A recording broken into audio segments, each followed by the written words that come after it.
قال الله تبارك وتعالى في كلامه المجيد والفرقان الحميد. أعوذ بالله من الشيطان الرجيم. بسم الله الرحمن الرحيم.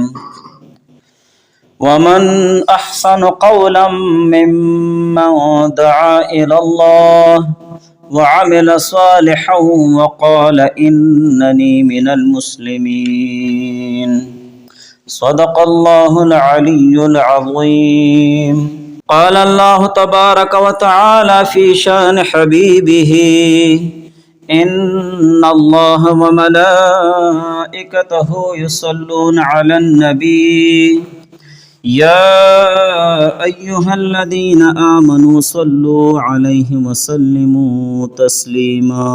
درود شریف اللهم صل على محمد كما تحب وترضى له.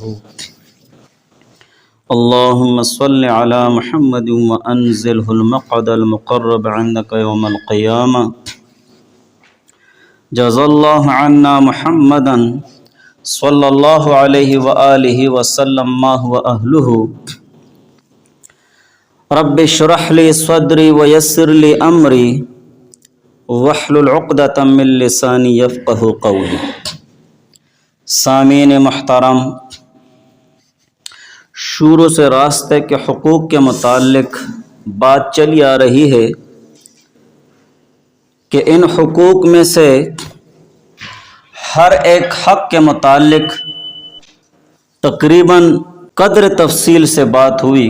چھٹا اور ساتواں حق وَأَعَانَ عَلَى الْحَمُولَةِ وَتُغِيثُ الْمَلْهُوفِ ذکر ہوا کہ بوجھ لادنے والے کی مدد کرنا، بوجھ رکھنے میں یا بوجھ اٹھانے میں یا بوجھ لے جانے میں، اور اسی طرح وَتُغِيثُ الْمَلْهُوفِ مظلوم کی فریاد رسی کرنا. کوئی مظلوم اگر کسی کو مدد کے لیے پکارے تو اس کی فریاد رسی اور اس مظلوم کی مدد کرنا یہ اس کا حق ہے. اور ویسے بھی معاشرے میں اگر کوئی مظلوم شخص ہے اور وہ آپ کو مدد کے لیے پکارتا ہے، آپ سے مدد کی طلب کرتا ہے اور آپ کے بس میں ہے کہ آپ اس کی کچھ مدد کر سکتے ہیں اور اس کی آپ فریاد رسی کو پہنچ سکتے ہو، تو آپ پر لازم ہے کہ آپ اس کی فریاد رسی کریں اور اس سے اس ظلم کو دور کریں.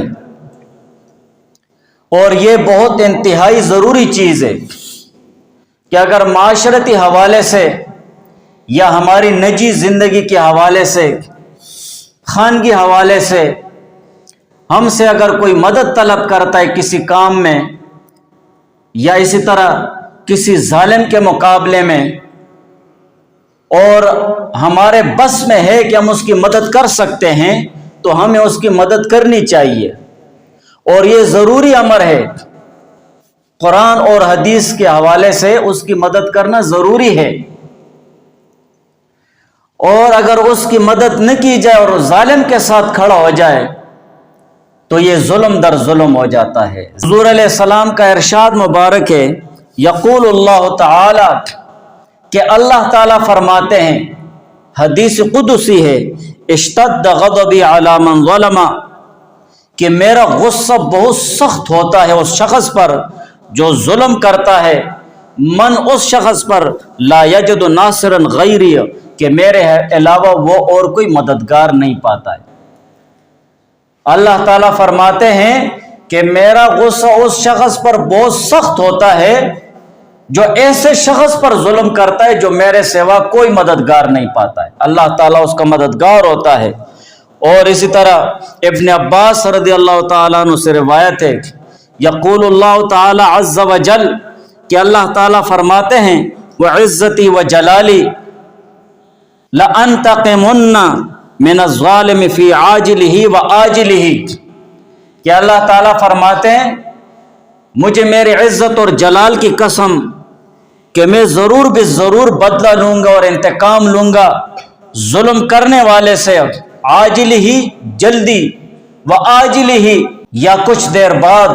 وَلَأَنْتَقِمُنَّ مِمَّنْ رَآ مَظْلُومًا فَقَدَرَ أَنْ يَنْصُرَهُ فلم ینصرہ، اور اسی طرح ضرور بے ضرور انتقام لوں گا اس شخص سے جو مظلوم کو دیکھ رہا ہے کہ اس پر ظلم ہو رہا ہے، اور پھر وہ قدرت رکھتا ہے، صلاحیت رکھتا ہے، ہمت رکھتا ہے اس بات کی کہ وہ اس کی مدد بھی کرے، فلم ینصرہ، اور اس کی مدد نہ کرے، اس سے بھی اللہ تعالیٰ انتقام لے گا۔ مظلوم کی مدد نہ کرنے پر اس کو بھی سزا اور بدلہ ملے گا۔ تو اسی وجہ سے مظلوم کی فریاد رسی کرنا یہ ہمارے لیے، ہمارے معاشرے کے سدھار کے لیے ایک انتہائی ضروری چیز ہے، اور اسی طرح تمام مومن مسلمانوں کو بھائی بھائی بن کر رہنا چاہیے قرآن اور حدیث کے حوالے سے، اس لیے کہ اسلام یہ اجتماعی زندگی کا درس دیتا ہے۔ ہمارے دین اور شریعت میں ہر کام میں اجتماعیت ہے۔ اگر آپ نماز پڑھنے آتے ہیں جماعت سے، تو جماعت سے نماز پڑھنے کا انتہائی ترغیب ہے، اجتماعیت کا درس ہے۔ آپ حج پر جا رہے ہیں، اس میں اجتماعیت کا درس ہے۔ اگر آپ اسی طرح دوسرے معاملات کر رہے ہیں، اس میں بھی اجتماعیت کا درس ہے۔ ہر جگہ قرآن اور حدیث اسلام و اجتماعیت کا درس دیتا ہے، اور یہی اجتماعی زندگی کا اصل حسن و احسان سے ہے، ایثار، حسن معاملات، اخوت یعنی بھائی چارگی اور رواداری سے ہے، اور ہمدردی اور قربانی سے ہے۔ جب تک اجتماعی زندگی کا وجود ہوگا تو ایک خوبصورت معاشرہ وجود میں آئے گا، اور جب یہ اجتماعی زندگی ختم ہو جائے گی تو پھر ظلم و ستم کا میدان گرم ہوگا، اور اسی طرح ظلم اور زیادتیاں ہوتی رہیں گی۔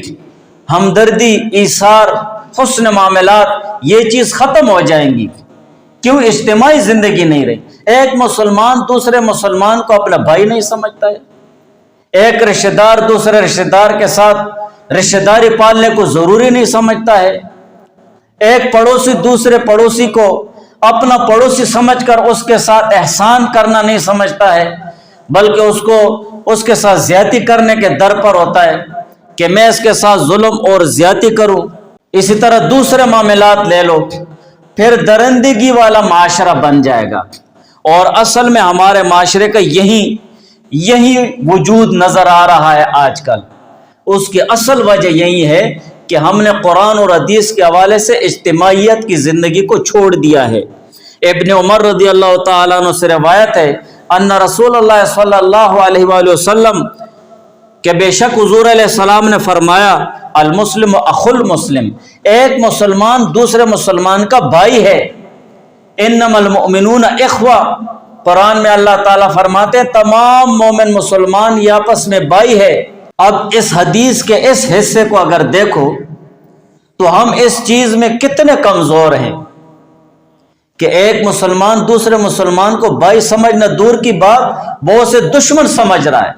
یہ ہماری ایمان کی کمزوری ہے، یہ ہماری ایمانی نورانیت کی کمی ہے، ایمانی صلاحیت کی کمی ہے۔ اور احادیث کو دیکھو اور قرآن کو دیکھو کہ وہ بھائی چارگی اور اجتماعی زندگی کا درس دے رہا ہے، لا یظلمہ ولا یسلمہ، کہ جب ایک مسلمان دوسرے مسلمان کا بھائی ہے تو وہ اس پر نہ ظلم کرے گا، نہ اس کے ساتھ زیادتی کرے گا، ولا یسلمہ، اور نہ دشمن کے ہاتھوں میں اسے چھوڑے گا۔